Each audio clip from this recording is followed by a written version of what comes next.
श्री व्यंकटेशा गोविंदा गोविंदा हरी गोविंदा श्री व्यंकटेशा गोविंदा.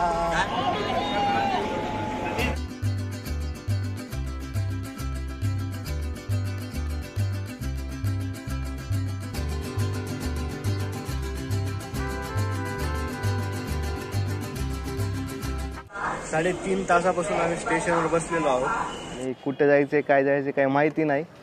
आयुष्य हे railway station सारखं झालं. माणसं तर लई येत, आपलं कोणी नाही. गाडी आई अण्णा विषय का आपल्याला.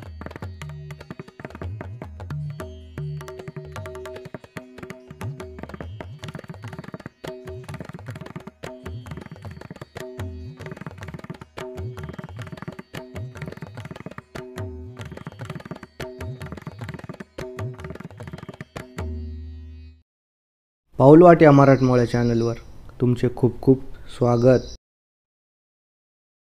संध्याकाळी 7च्या सुमारात हैदराबादच्या दिशेने आमचा प्रवास चालू झाला.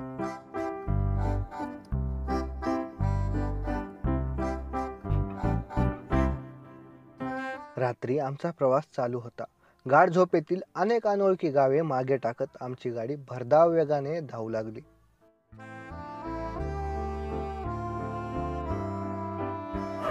आमच्या तिरुपती दौऱ्याला सुरुवात झालेली आहे आणि आम्ही रात्रभराच्या प्रवासानंतर सकाळी 6च्या सुमारात हैदराबाद गाठलेले आहे आणि माझ्यासोबत ही सर्व मंडळी आहे. माझं नाव रोहित माने आहे. माझं नाव सतीश तमखाने आहे. माझं नाव प्रदीप करपे. आमची फ्लाईट दुपारी 1 वाजता आहे. आमच्याकडे या ठिकाणी भरपूर वेळ आहे, त्यामुळे आम्ही चारमिनारला भेट देण्यासाठी आलेलो आहोत आणि पाठीमागं पाहू शकता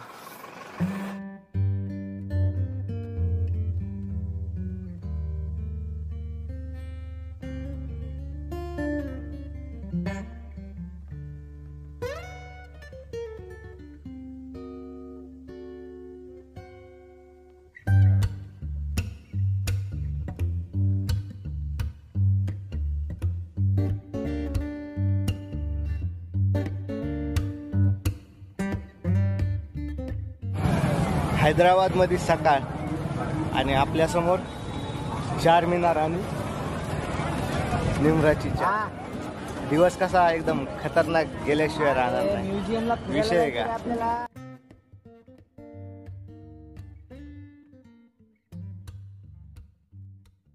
चारमिनार ही इमारत हैदराबाद पर्यटनाच्या दृष्टीने खूप महत्त्वाची असून देशासह परदेशातीलही पर्यटक या ठिकाणी हजेरी लावतात.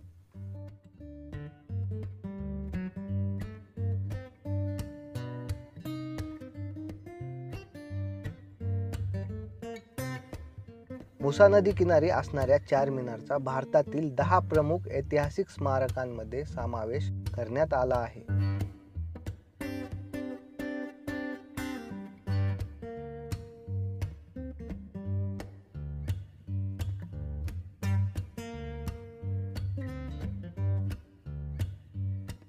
कुतुबशाही राजवंशाचे 5वे शासक सुलतान मोहम्मद कुली कुतुबशाह याने 1591 साली ही ऐतिहासिक इमारत बांधली.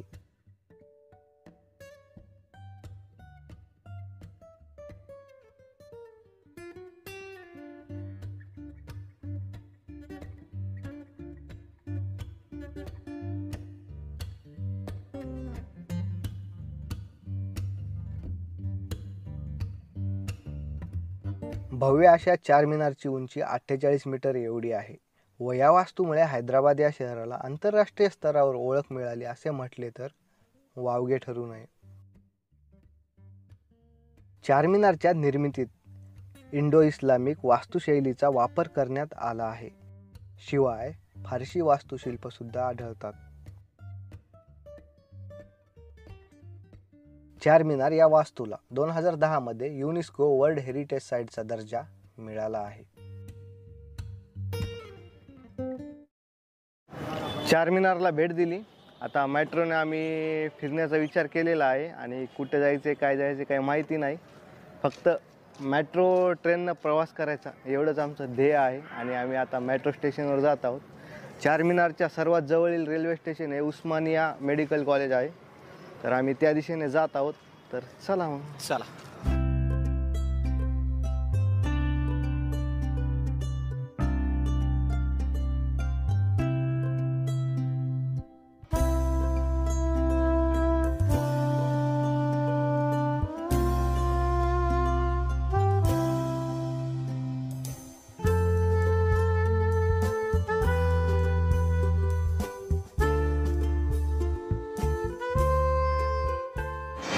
मेट्रो स्टेशनला आलेलो आहोत आणि या ठिकाणावरून LB नगरचं आम्ही तिकीट घेतलेलं आहे. त्या ठिकाणावरून एअरपोर्ट जवळ आहे. जवळ म्हणजे जवळपास 18 किलोमीटर लांब आहे.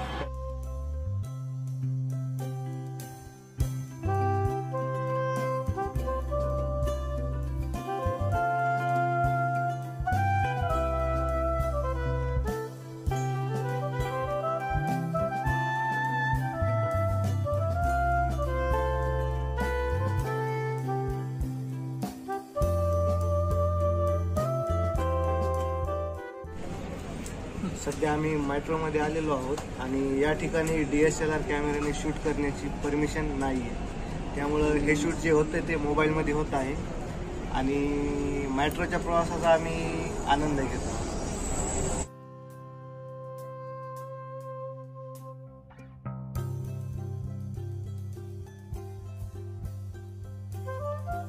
लहानपणी एखादी नवीन गाडी गल्लीत यावी आणि त्यातून आपली पाळी व्हावी.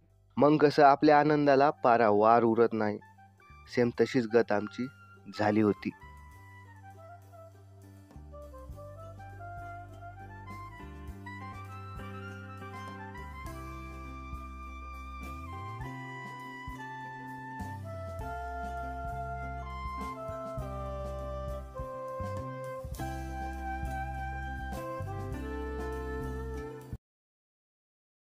नाश्ता वगैरे आवरून आम्ही विमानतळाच्या दिशेने रवाना होत आहोत. चला.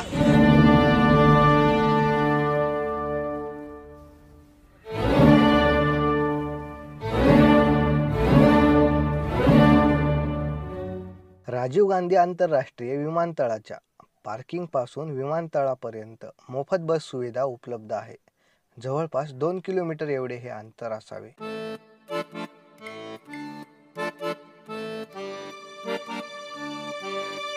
सध्या आपण हैदराबाद येथील राजीव गांधी इंटरनॅशनल एअरपोर्टवर आलेलो आहोत आणि आमची थोड्याच वेळात फ्लाईट आहे.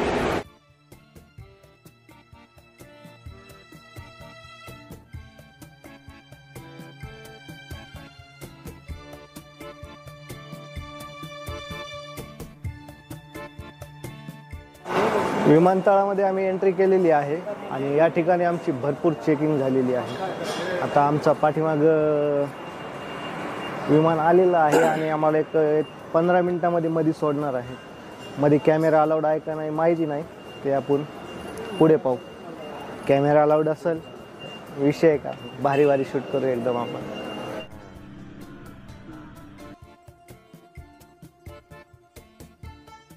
एयरपोर्ट पे आने के बाद आपको चाय पीना हो, आ जाओ, बहुत दिखा दूंगा कितने रेट में मिलती है. 140 कॉफी. बघा मित्रांनो, 146 रुपयांना कॉफी आहे. कोणी पिणार असेल तर पिऊन घ्या. 146 रुपये. आपल्या इकडे 5 रुपयामध्ये चहा भेटते, 10 रुपये, मिनिमम 15 रुपये. इथं 146ला फक्त कॉफी आणि कॉफी वेगळी, त्यानंतर त्याच्यामध्ये साखर टाकायची वेगळी, कॉफी पावडर वेगळी, 3 वस्तू येतात आणि इथे 146 घेतात. अरे अजून 100 टाकले असते, आपण जेवण करतो 4 जण सेलूमध्ये. मित्रांनो, आपण आता विमानात जात आहोत. आता थोड्याच वेळात आपलं विमान उडणार आहे. सो चला.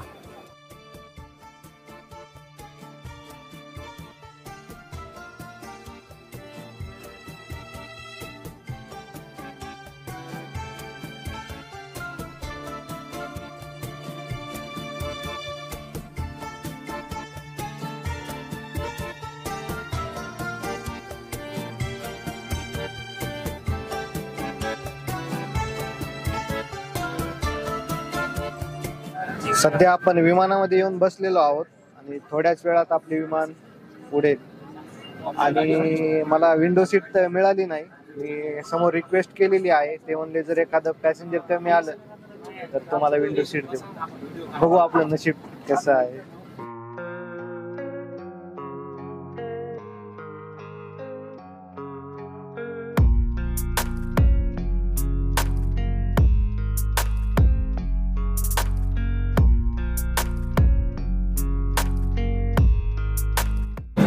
आपल्या विमानाचं इंजिन स्टार्ट झालेलं आहे आणि काही सेकंदातच आपण हवेत असू.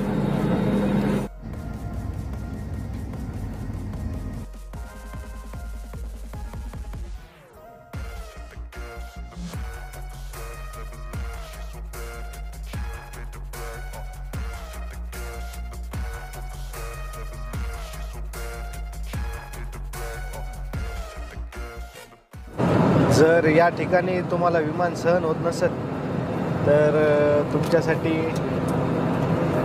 उलटी करण्यासाठी इथं एक पिशवी ठेवलेली आहे त्यांनी सीटच्या पाठीमागं.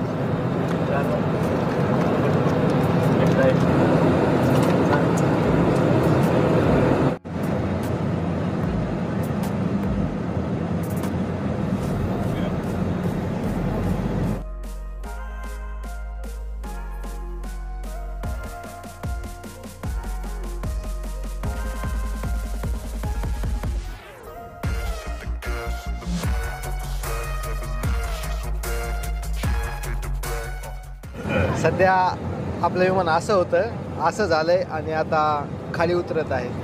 Share any feedback on your experience or to enroll in flight returns, our frequent flyer program, please visit our website airindia.com.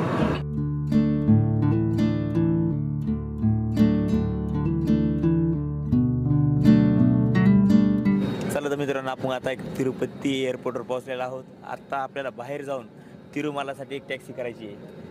चला आता पुढचा प्रवास पुढे.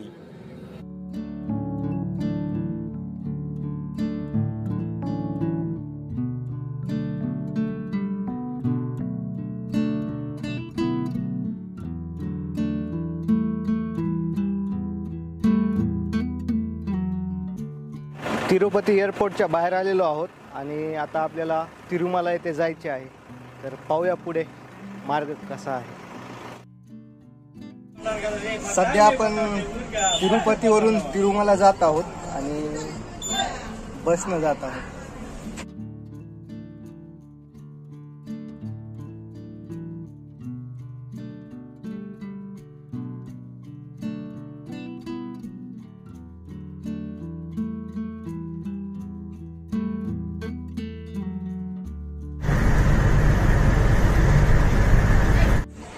तिरुमला येथे आलेलो आहोत आणि आता थोड्याच वेळात रूम करून आम्ही दर्शनासाठी जाणार आहोत. आम्हाला या ठिकाणी रूम सापडण्यासाठी जवळजवळ 1-1.5 तास लागलेला आहे आणि रूम काय अवेलेबल नव्हती.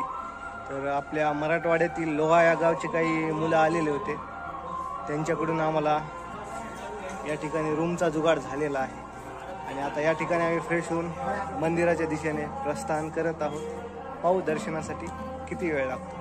मंदिरामध्ये मोबाईल तर काय अलाउड नाही आहे.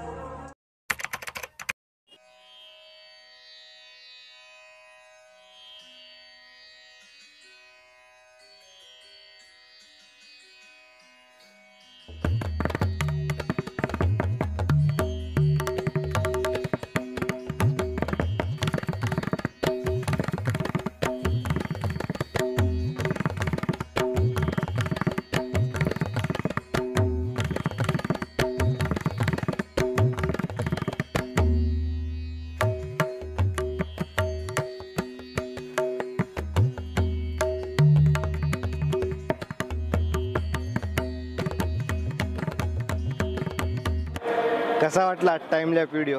एकदम खतरनाक ना. मंदिरापाशी थोडा वेळ व्यतीत केला आणि आता इथून मी परतीची वाट धरत आहे. पुढं कुठं जायचं काही माहिती नाहीये.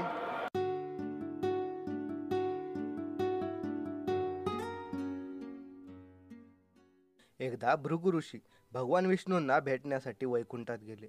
ऋषींना भगवान विष्णूंची परीक्षा घ्यायची होती, पण भगवान विष्णू हे निद्रा अवस्थेत होते. भृगु ऋषींना राग आला. मी आलो आणि भगवान विष्णू उठले देखील नाहीत. आपला अपमान झालाय असे समजून ऋषींनी विष्णूंच्या छातीत लाथ मारली. तेव्हा भगवान विष्णू उठले व ऋषींचे पाय धरून त्यांना शांत करण्याचा प्रयत्न केला. ऋषींचा पाय विष्णूंच्या हातात असताना त्यांनी भृगु ऋषींच्या अहंकार चक्षुला दाबले. नंतर ऋषी शांत झाले व भगवान विष्णूंची क्षमा मागून निघून गेले. ही सर्व घटना पाहून माता लक्ष्मींना राग आला. त्या म्हणाल्या, ऋषींनी तुमच्या हृदयावर लाथ मारली जिथे माझा वास आहे आणि तरीही तुम्ही त्यांना माफ केले. व माता लक्ष्मी रुसून वैकुंठातून पृथ्वी तलावर कोल्हापूर या ठिकाणी आल्या व भगवान विष्णू श्रीनिवास अवतार धारण करून पृथ्वी तलावर आले व माता लक्ष्मी यावी म्हणून तपश्चर्या करू लागले. पण माता लक्ष्मी काय आल्या नाहीत. त्यांना खूप राग आला होता. या भागात बकुळा देवींचा आश्रम होता. भगवान श्रीनिवास त्या ठिकाणी गेले असता बकुळा देवींनी पाहता क्षणी हे विष्णूंचे अवतार आहेत हे ओळखले आणि ते या ठिकाणी माता पुत्राप्रमाणे राहू लागले. कृष्ण अवतारामध्ये कृष्ण जेव्हा लहान होते तेव्हा त्यांचा सांभाळ यशोदा मातेने केला. तेव्हा यशोदा मातेने कृष्णाकडे वर मागितला की तुम्ही जेव्हा मोठे व्हाल तेव्हा मला तुमची माता होण्याचे सुख पाहिजे आहे. तो वर भगवान विष्णूने व्यंकटेश अवतारामध्ये पूर्ण केला. भगवान बालाजी हे एके दिवशी जंगलात फिरण्यासाठी गेले असता त्यावेळी आकाशराजांची मुलगी पद्मावती तिच्या मैत्रिणींबरोबर फुले तोडण्यासाठी आली होती. पद्मावती म्हणजे वेदवती देवी, जिने राम जन्मामध्ये प्रभू श्रीरामांना त्यांची पत्नी होण्याचा वर मागितला होता. पण प्रभू श्रीराम हे एक पत्नी व्रत असल्यामुळे प्रभू श्रीरामाने तिला कलयुगातील माझ्या अवताराबरोबर तुझे लग्न होईल असा वर दिला होता. जेव्हा पद्मावती देवी जंगलात फुले वेचत होत्या त्यावेळी तेथे भरपूर हत्ती आले आणि त्यांनी घाबरून भगवान बालाजींना आलिंगन दिले व त्या क्षणापासून त्यांच्यामध्ये प्रेम झाले. हे सर्व त्यांनी बकुळा देवींना सांगितले. बकुळा देवी राजांकडे गेल्या व लग्नाची मागणी घातली.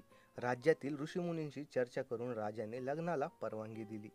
भगवान बालाजी व पद्मावती देवी यांच्या लग्नासाठी धन हवे होते व त्याकरिता ते देवी देवतांकडे गेले व देवी देवतांनी कुबेराला बोलवले व धनाची व्यवस्था केली.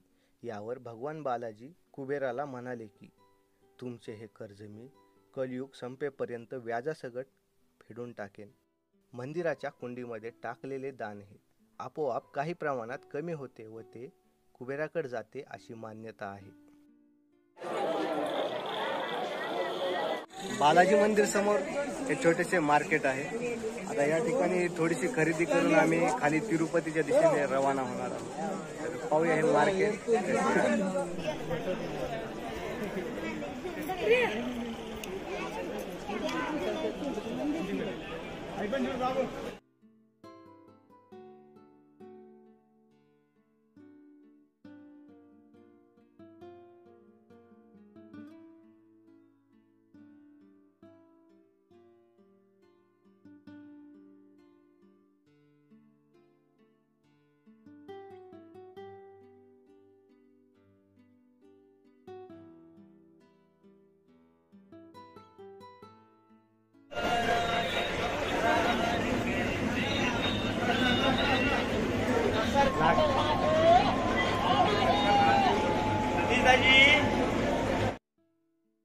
ही जी गाडी आहे या गाडीने आम्ही तिरुपती जात आहोत आणि या गाडीवाल्यांनी पर पर्सन 150 रुपये चार्ज घेतलेला आहे.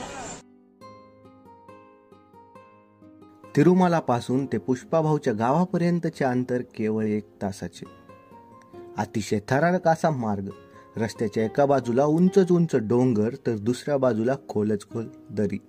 या थरारक घाटमार्गातून आमचा ड्रायव्हर इतक्या सफाईने गाडी चालू लागला जणू काय रस्त्यालाच तो म्हणू लागला, मैं झुकेगा नहीं साला.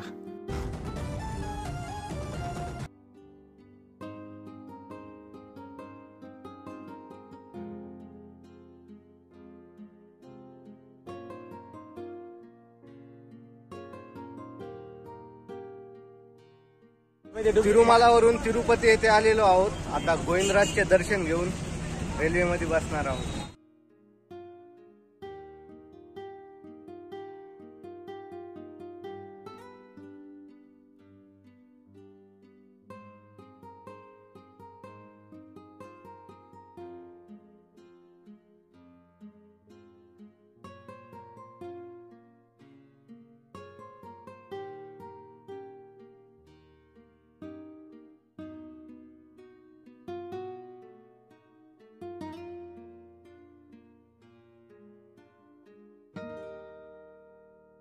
गोविंदराजचे दर्शन झालेले आहे आणि आता आम्ही मंदिरातून नेमकंच बाहेर आलेलो आहोत. मंदिरामध्ये शूटिंग काय अलाउड नव्हते आणि आता आम्ही रेल्वे स्टेशनच्या दिशेने जात आहोत. थोड्याच वेळात आमची ट्रेन आहे थेट सेलूपर्यंत. तर पाहू ट्रेनमध्ये काय मजा मस्ती होते. थोड्या अंतरावर थांबून खरेदी करीत आहे.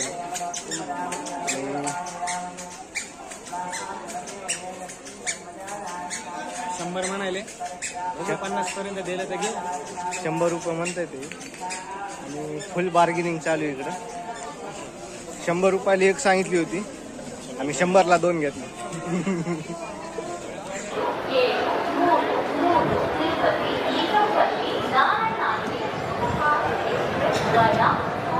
तिरुपती स्टेशनला आलेलो आहोत. थोड्याच वेळात आपली ट्रेन येईल आणि आपला प्रवास परतीचा चालू होईल. तर पाहू रेल्वेमध्ये काय गमती जमती होतील त्या मी या व्हिडिओमध्ये कैद करण्याचा प्रयत्न करेल. आता एक अर्ध्या एक तासात आमची गाडी येईल आणि आम्ही सेलूच्या दिशेने रवाना आहोत.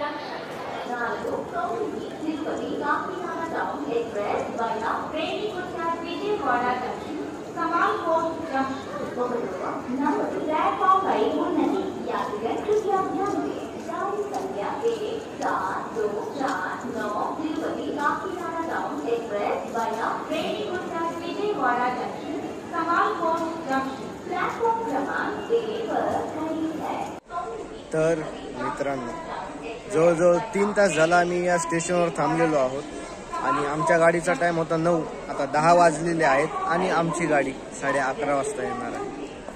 कदाचित अजून पण लेट होण्याचे चान्सेस आहेत. वाटलं नव्हतं एवढी गाडी लेट होईल. आणि मेन म्हणजे गाडीचा स्टार्टिंग पॉईंट हा या ठिकाणावरूनच आहे. तरी पण असं म्हणल्यावर अवघड आहे. सेलूला कधी पोहोचणार काय माहिती. जवळजवळ आमचा 20 तासाचा प्रवास आहे. पाहू आता पुढे काय होतंय.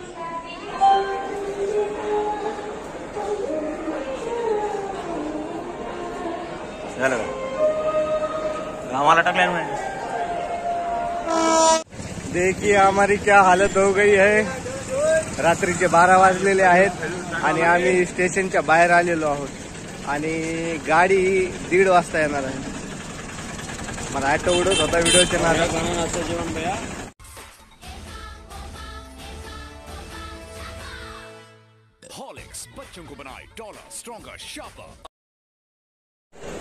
रोहितनं मला इथे एक डायलॉग सांगितला, आयुष्य हे रेल्वे स्टेशन सारखं झालं. त्या माणसं तर लई येत, आपलं कोणी नाही.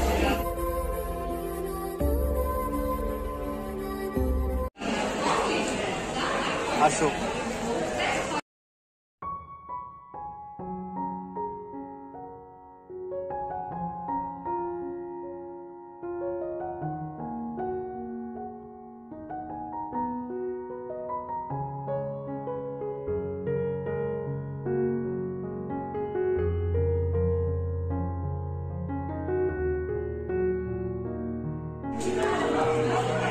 गाड़ी आई अन्ना, 1 बजे गाड़ी आई.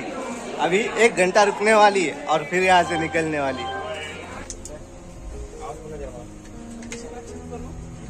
थकली हो एकदम.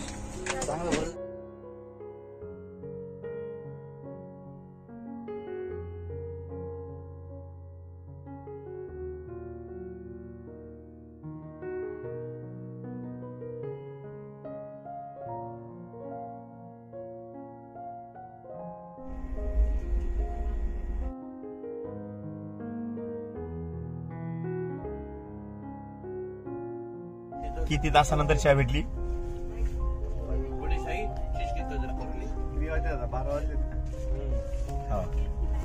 7 वाजल्यापासून चहा पाहिजे तुम्हाला. 7 वाजल्यापासून 5 तासाच्या नंतर चहा मिळाली. बरं, चहा पिण्यासाठी आता कसं वाटतंय. एकदम लय बरं वाटतं. एकदम भारी वाटतंय. आणि या चहाना मला 5 तास वाट पाहायला. पण चहा क्वालिटीची भेटली रेल्वेमध्ये. चहा क्वालिटी बेस्ट. आजपर्यंत रेल्वे सगळ्यात बेस्ट चहा म्हणलं तरी.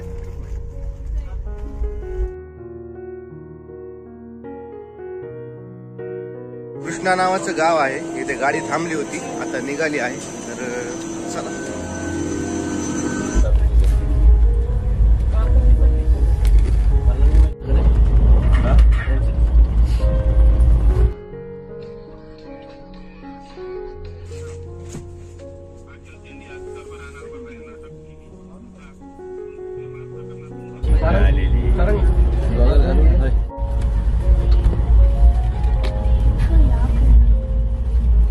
जवळजवळ 12 तास झाला आम्ही याच ट्रेनमध्ये आहोत आणि सध्या विकाराबाद स्टेशनला आमची गाडी थांबलेली आहे. जवळजवळ 15 ते 20 मिनिट झाले इथे थांबलेली आहे आणि आता गाडीच्या खाली आलो. मध्ये AC चालू होते, एकदम थंड वाटते आणि बाहेर आलं एकदम असं गरम वाटते. असे डोळे जे असे पण ओपन करेल असे. जवळजवळ अर्धा ते 1 तास झालं गाडी अजून इथून हल्ली सुद्धा नाही. असं म्हणल्यावर कधी पोहोचावं सांगा ना, कधी पोहोचावं? जाऊ द्या. मग या गोष्टीवर तुम्ही काय करा माहिती का, सबस्क्राईब करून व्हिडिओला लाईक केलं तरी हरकत नाही. आणि बाकी हा व्हिडिओ का झाला कमेंटमध्ये पण कळलं तर काहीच प्रॉब्लेम नाही. भाऊ आपली गाडी इथून कधी धरते? अर्धा ते 1 तास झालं इथंच अजून गाडी.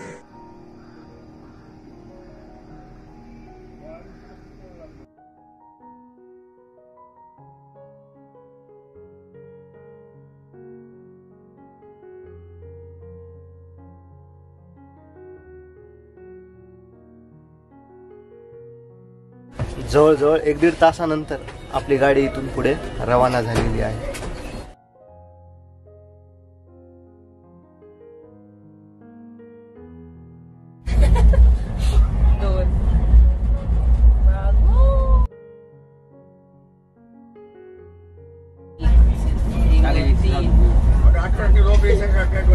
सध्या 5:30 वाजलेले आहेत आणि आपली गाडी महाराष्ट्रात आलेली आहे.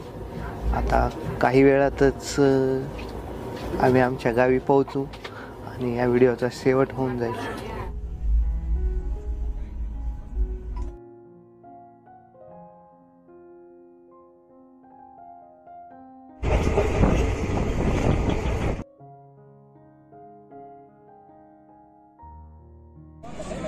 साडेसात वाजलेले आहेत.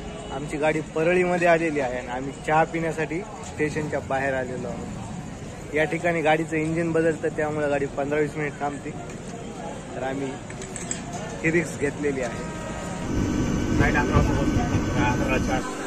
रात्रीचे 10 वाजलेले आहेत आणि आपण कोणत्या गावी आहोत? जगात जर्मनी आणि भारतात परभणी. आपण परभणी या ठिकाणी आहोत आणि या ठिकाणी आमच्या गाडीचं इंजिन बदलत आहे. इंजिन बदलून आम्हाला 1-1.5 तास सेलू या ठिकाणी पोहोचायला लागेल. तर आता इथं आम्ही इंजिन बदलायची वाट पाहत आहोत. तेव्हा काही म्हणाले लवकर बदला.